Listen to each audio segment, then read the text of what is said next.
Hey everybody, it's Eddie J on Crypto. Hope you're having a great day. Happy holidays. And for those that are Christians, Merry Christmas. So, been looking at a few things. I realized that tomorrow is Sunday. Not going to have a Sunday roundup tomorrow, so I figured I'd do it a little bit today. Was reading around and saw that Gary Gensler decided that he's going to crack down on non-compliant crypto firms. I'm sitting here and I'm saying, well, where were you when FTX went off the rails? Were you out to dinner with SBF? I mean, just what is it?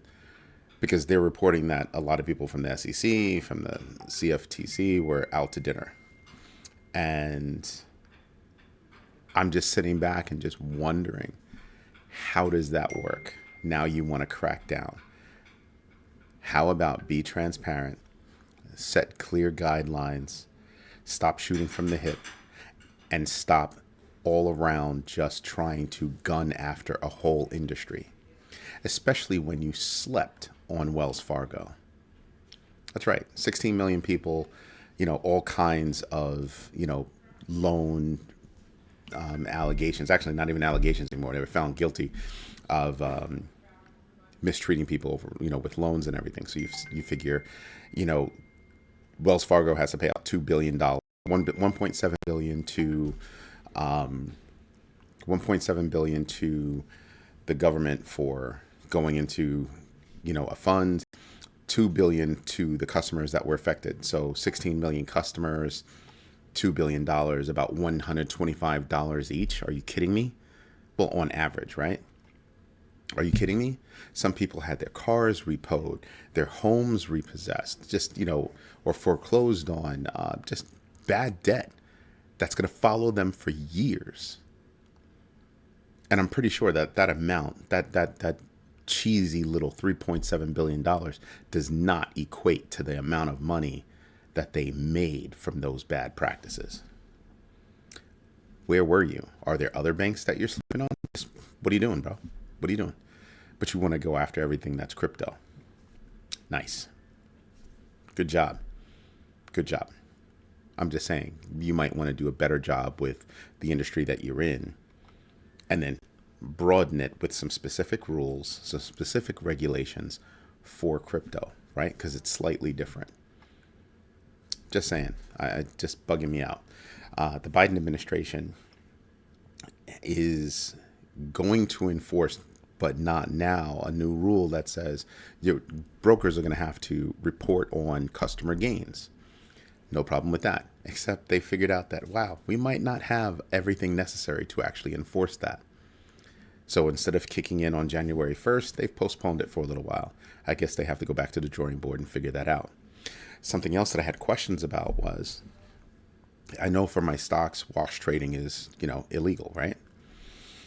But, well, if you want to trade for, tax harvesting, you've got to make your trade. In terms of stocks, you got to make your trade and then wait like 31 days or something like that. I'd have to talk to my accountant about it, but you have to wait a certain period of time before you'd be able to make another trade for that particular stock in order to, take advantage of that tax harvesting. Otherwise, it's called wash trading, and for stocks, it's illegal. Thankfully, it's not illegal for crypto, or at least in my case. I asked my CPA, yo, Christy, what's up with wash trading for crypto? And she was like, yeah, you can do it. I was like, what? So yeah, probably Monday I'll be all about figuring out, what do I want to sell since everything's down? What do I want to sell, right, to show that negative, and then just buy back in. Just saying, I can do that. So why not? Right? If you can make the trade, show the loss, come back in, you're good to go. So I plan on looking over, what digital assets I have, including NFTs. What do I have where I can show that plus or minus? So that's something that I'm contemplating. That would be a really cool thing to do. But looking forward, I am looking at tax harvesting. I'm looking at the Augusta rule. I'm looking at what I can do with wash trading for my cryptos, what I can do all around with, maybe dumping some stocks that might not be doing so well. but I'm also looking at a market that's not really moving all that much. You know, all of finance, including crypto, just not really moving that much. The only thing that's been moving are the sales because people are doing basically the same thing. Volume for crypto, at least for Bitcoin that I see, is dead. It's dead. But besides that, you know what? I can even show you. No, I can't because I don't have it open yet. But if you look at Bitcoin's numbers right now, you can see it's been basically a straight line for a while. It had a dip and then came right back to that same straight line. I mean, right now it's trading at 16,830. It's been about that price. There was a small blip up, a small blip down. It's been in a straight line for all that time. I mean, since, what is it, the 19th? Yeah, since about the 19th, it's been traveling in a straight line. Maybe even before that. Oh, my bad. No, all the way back from the 17th, right? So you figure on the 14th, we were above the previous high of 17.6. Then we dropped below, and on the 17th, I'm sorry, my bad, on Friday the 16th is when we hit basically where we are now at 16,830, and we've just been going basically lateral for that whole period of time.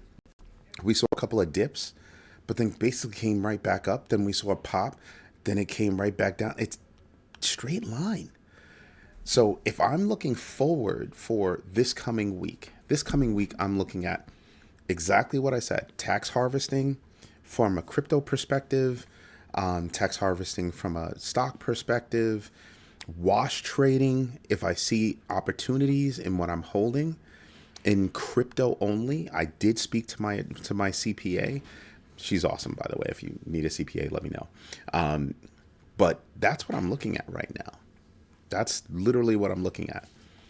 I'm also going to be watching the whole Robinhood, FTX, BlockFi fiasco that's going on, because 7% of Robinhood was owned by FTX, but then was used as collateral for a BlockFi loan for Alameda. So nobody knows where that is.